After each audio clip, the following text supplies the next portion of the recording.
जमलेल्या माझ्या शिवप्रेमी शिवसैनिक बांधवांनो, भगिनींनो आणि मातांनो,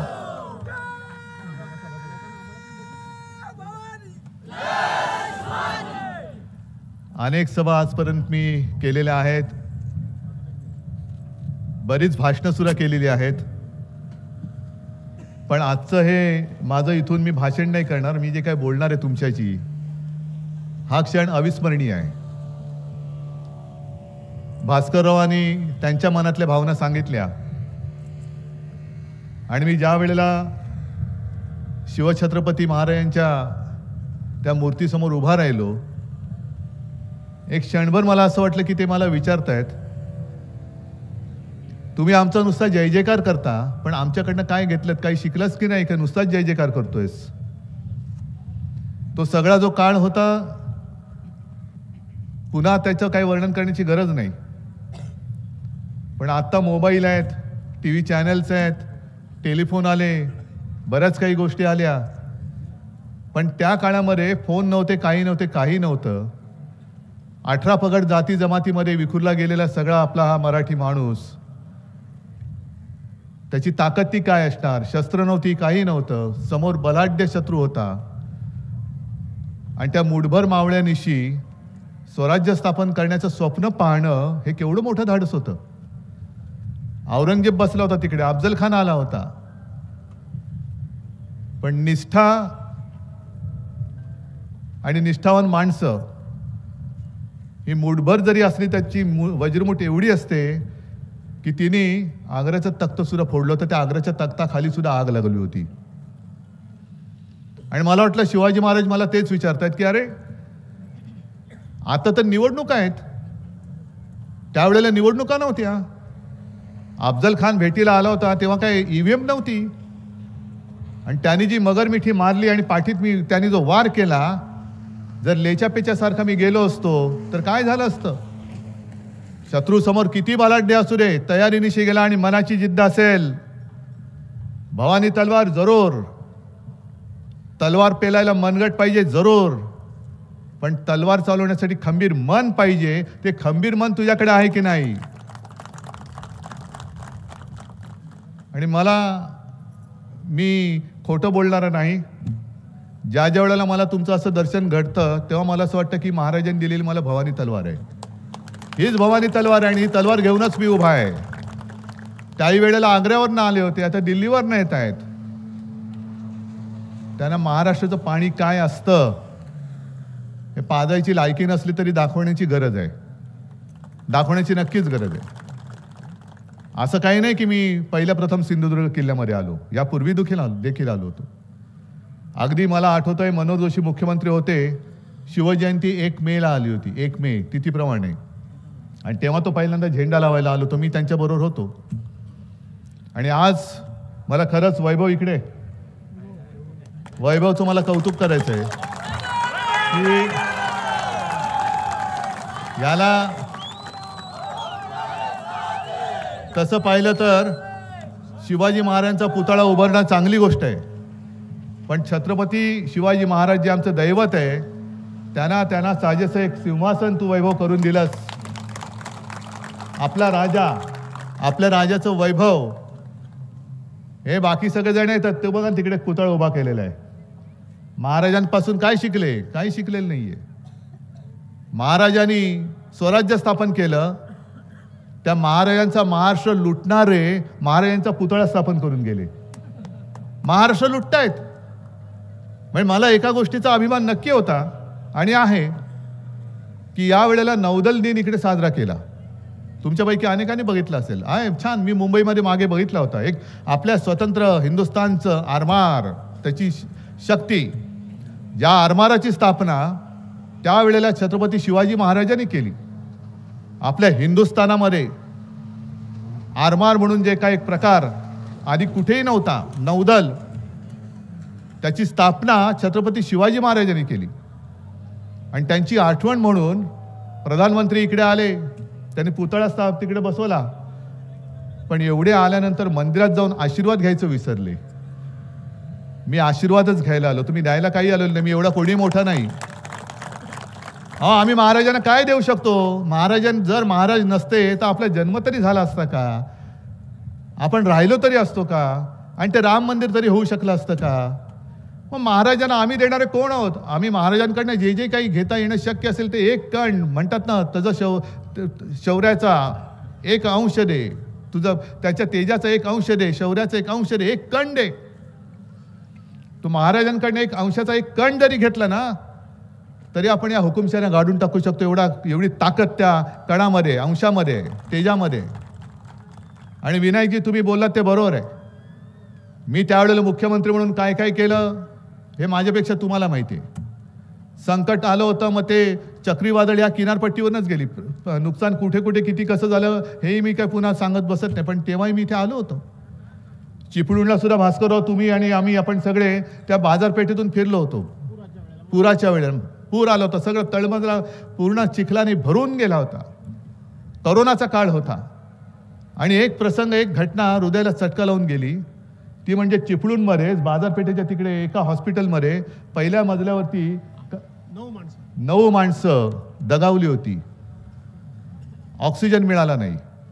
ऑक्सिजन का मिळाला नाही? ऑक्सिजन नव्हता म्हणून नाही, ऑक्सिजन होता, पण वीज पुरवठा खंडित झाला म्हणून ते गेले. वीज पुरवठा खंडित झाला आणि जे बरे होण्यासाठी रुग्ण विश्वासाने आले होते त्या हॉस्पिटलमध्ये, त्यांना प्राण गमवावे लागले. अजूनही तो हृदयाला चटका लावून गेलेला प्रसंग आहे.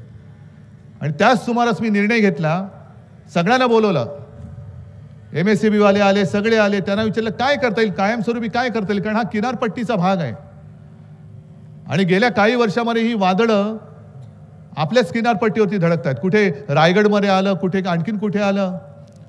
समजा धडकलं नाही तरी एक फटका देऊन तर जातच. वृक्ष उन्मळून पडतात. मोठमोठे वृक्ष उन्मळून पडलेले मी बघितलेले आहेत. 40-40, 50-50, 100 वर्षाचे वृक्ष उन्मळून पडले. मग त्यांनी मला सांगितलं की साहेब, भूमिगत ज्या वीज तारा ज्या आहेत त्या भूमिगत केल्या तर किती मोठं वादळ आलं तर वीज प्रवाह खंडित होणार नाही. म्हटलं ताबडतोब सुरू करा, ताबडतोब सुरू करा आणि त्याला जेवढा निधी लागेल तेवढा तत्काळ मंजुरी द्या. आणि मी त्याला मंजुरी दिली आणि काम करायला सुरुवात केली. नंतर ज्या कलेक्टर बरोबर मी बोलत होतो, मला वाटतं त्यावेळेला इकडे त्या मंजुलक्ष्मीबाई होत्या.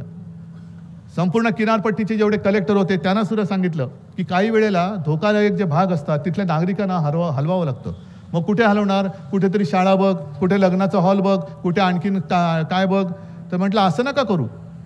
प्रत्येक ठिकाणी जिथे जिथे धोक्याची शक्यता असते आणि आहे तिथे माझ्या नागरिकांना गैरसोय होणार नाही. एक 2-3 दिवस राहायची सोय असली आणि व्यवस्थित तर त्यांचं जीवन थोडंसं सुखकारक नाही होऊ शकत, पण सुरक्षित राहील अशा पद्धतीने निवारे उभारा.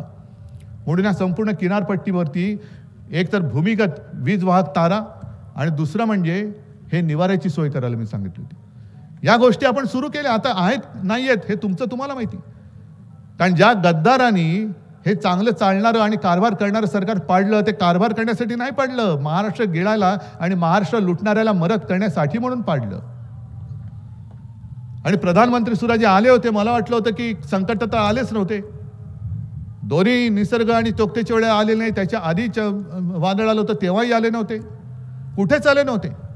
अचानक त्यांना आठवण झाली की अरे, छत्रपती शिवाजी महाराज नावाची एक मोठी व्यक्ती आपल्या देशात होऊन गेली आणि त्यांनी आरमाराची स्थापना केली. मग हा सिंधुदुर्ग जो मतदारसंघ आहे तो जिंकायचा असेल तर छत्रपती शिवाजी महाराजांचं काहीतरी केलं तर मतं देऊ शकतात.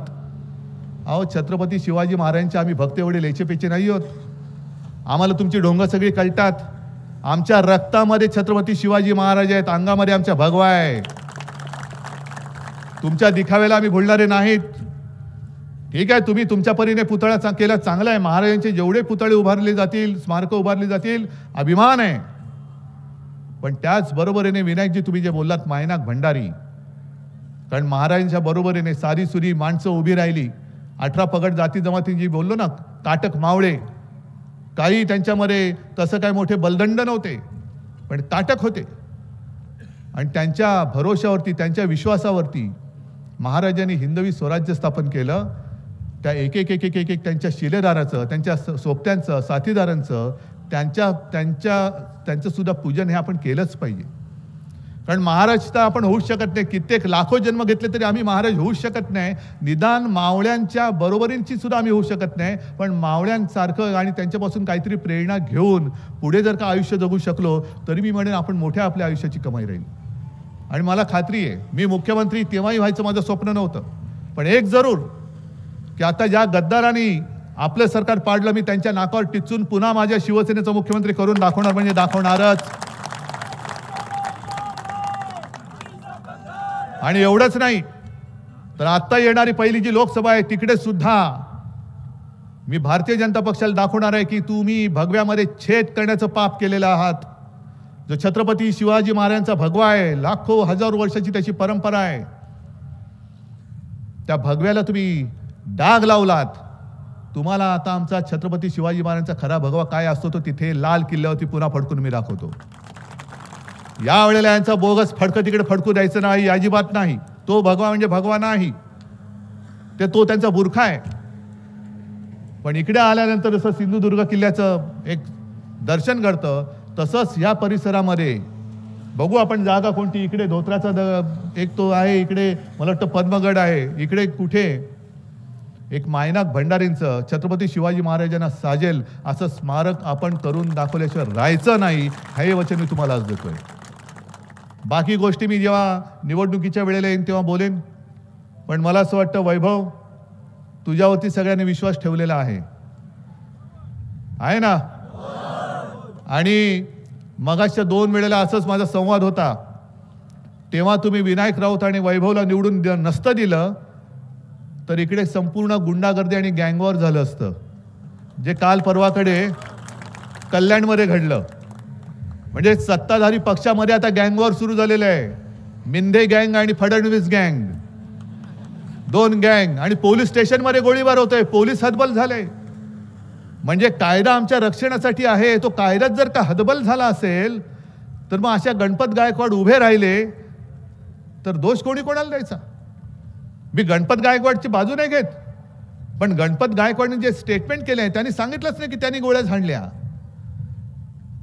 पण एक लक्षात घ्या, तिकडे काय घडलं याचं सीसीटीव्ही फुटेज कोणी मागितलं होतं ते खरं कोर्टात द्यावं लागतं. किती तत्परतेने पोलीस स्टेशनमध्ये त्यांनी गोळ्या कशा घातल्या त्याचं सीसीटीव्ही फुटेज बाहेर आलं. कोणी आणलं असेल, पण हे सीसीटीव्ही फुटेज जसं तुम्ही जनतेसमोर आणलं आणि तुम्ही सांगताय की जसा गणपत गायकवाड हा गुंड आहे, हा मारेकरी आहे, त्यांनी स्वतःच मान्य केले. पण मान्य करताना तो जे बोललाय त्यांनी सांगितलं मिंध्यामुळे मला गुंडगिरी करावी लागली. मिंदे बसलाय, तो जोपर्यंत मुख्यमंत्री असतील, शिंदे जोपर्यंत मुख्यमंत्री असतील तोपर्यंत या राज्यामध्ये महाराष्ट्रामध्ये गुंडांची पैदास होईल. हे भारतीय जनता पक्षाच्या आमदाराचं वक्तव्य आहे, आमदाराचं वक्तव्य. आणि त्याही पलीकडे जाऊन आता काल परवाकडे हेमंत सोरेनना अटक झाली, आता अरविंद केजरीवाल याच्या मागे लागलेत. घोटाळा घोटाळा घोटाळा. मग त्यांना जर का अटक होत असेल तर गणपत गायकवाडनी जे दुसरं स्टेटमेंट केले की त्यांचे करोडो रुपये मेंढ्यांकडे आहेत, त्याची चौकशी होणार आहे की होणार नाही, का चौकशी न करता क्लीन चिट ये मेरी मोदी गॅरंटी आहे हे आम्हाला आता कळेल. आहे ना, 50 खोके तर गिळलेच, पण आता जे दिसेल ते खाऊ. जे तुम्ही इकडे सिंधुदुर्गात बघितलं आणि वेळेवर तुम्हाला मी खरंच धन्यवाद देतो. आणि मी मनापासून सांगतोय की मी इथून जे आता सुरुवात केलेले संपूर्ण महाराष्ट्रभर फिरणार आहे आणि महाराष्ट्राला सांगणार की काळजी करू नका, जर जनता एकवटली तर गुंड गाडला जाऊ शकतो. हे सिंधुदुर्गकरांनी दाखवून दिलेलं आहे. गुंड किती असला, मग तुमच्यापैकी कितीतरी असतील जमिनी ढापण्यासाठी धमक्या दिल्या जात होत्या ना तेव्हा, पण शिवसैनिक जर तेव्हा सोबत राहिला नसता आणि तुम्ही शिवसेनेसोबत राहिला नसता तर हा संपूर्ण जो कोकण किनारपट्टा आणि सिंधुदुर्ग आहे ते कोणाच्या तरी खाजगी सातबाऱ्यावरती चढवलं गेलं असतं. ही आता सुरुवात झालेली आहे. आता खरी आपल्या अस्तित्वाची नाही, गुंडांच्या अस्तित्वाची लढाई आहे, माझ्या अस्तित्वाची नाही आहे. भगवा तर त्यांना पुरून हजारो वर्ष त्यांना गाडून हा फडकतोच आहे. फक्त एक लक्षात घ्या की इतिहास हा बघत असतो. आपण ज्याला इतिहास इतिहास इतिहास हा कोणी माणूस नसतो, पण तो एक कालखंड असतो आणि त्या कालखंडामध्ये कोण काय करतं ह्याची नोंद त्याला इतिहास साक्ष असतो. आणि अफजल खान ज्या वेळेला चालून आला होता त्यावेळेला तुम्ही इथे बाबासाहेब पुरंदरेंचा जाणता राजा बघितला असेल ना, बघितलं की नाही? त्याच्यामध्ये तो एक प्रसंग आहे. कान्होजी जेदे नाईक ते महाराजांकडे येतात लगबगीने आणि महाराष्ट्राला विचारतात, कान्होजी का आलात? त्यांनी सांगितलं, अफजल खान येतोय. मग नाही, एकदम खूप मोठ्या फौज फाटा घेऊन येतोय. आपल्या सगळ्या शिलेदारांना, सुभेदारांना आणि सगळ्यांना पत्र पाठवलेत. हे बघा, मला पण आलेलं आहे पत्र की गप गुमान आम्हाला येऊन सामील हो, नाहीतर मुलाबाळांसकट कापला जाशील. मग तुम्ही काय ठरवलं? आलास तर तुला वतनदारी मिळेल, सुभेदार होशील, आणखीन काही होशील, आमदार होशील, खासदार होशील, मंत्री होशील, उपमुख्यमंत्री, मुख्यमंत्री होशील. मग महाराज म्हणाले, मग काय, जा की त्याच्याकडे, तुम्ही सगळे सुखरूप राहाल. आमचे सगळे सोयरे सुद्धा गेलेले आहेत, तुम्ही पण जा. आणि तेव्हा कान्होजी जे भडकले, ते म्हणाले, महाराज ही 5 पोरं मी घेऊन आलेलो आहे तुमच्या चरणी वाहून टाकायला. आणि त्यांनी तिकडे लोटा होता, त्याचं पाणी घेऊन त्यांच्या पायावर सोडलं. हे सोडलं पाणी मी माझ्या घरदारावर, हे सोडलं पाणी मी माझ्या मुलाबाळावर, पण जोपर्यंत जीवात जीव आहे तोपर्यंत मी माझ्या भगव्याची आणि माझ्या या शिवरायाची साथ मी सोडणार नाही. आता हे तुम्ही ठरवायचंय, तुम्ही ठरवायचंय. कान्होजी जेदे नाईक म्हटल्यानंतर त्यांचं नाव घेताना अभिमानाने ऊर भरून येतो, पण त्याचबरोबर खंडोजी खोपडा म्हटल्यानंतर साला गद्दार नाव राहतं, पण गद्दार म्हणून राहतं आणि निष्ठावान म्हणून राहतं. आपलं नाव इतिहासात काय कोरलं जाणार आहे, कसं कोरलं पाहिजे, हे स्वतःची ठरवण्याची आता वेळ आलेली आहे. आज कोणी झाले असतील मंत्री आणि कोण मुख्यमंत्री झाले असतील, मिळाली असेल त्यांना काही वतनदारी, 50 खोके मिळाले असतील, पण जेव्हा तुमची खुर्ची जाईल आणि लोकांमध्ये फिराल तेव्हा तुम्हाला सगळ्यांना, हे बघा गद्दार आला, हा बघा गद्दार आला, हा गद्दाराचा मुलगा आला, ह्या गद्दार आला.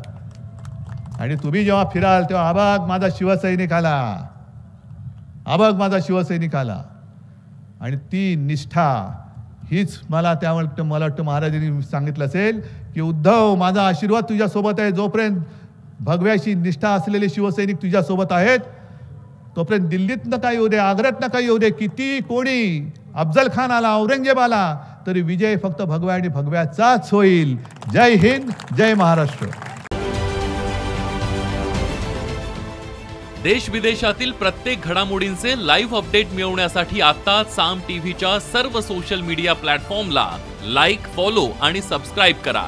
तसंच सर्व नोटिफिकेशनसाठी बेल आयकॉन प्रेस करायला विसरू नका.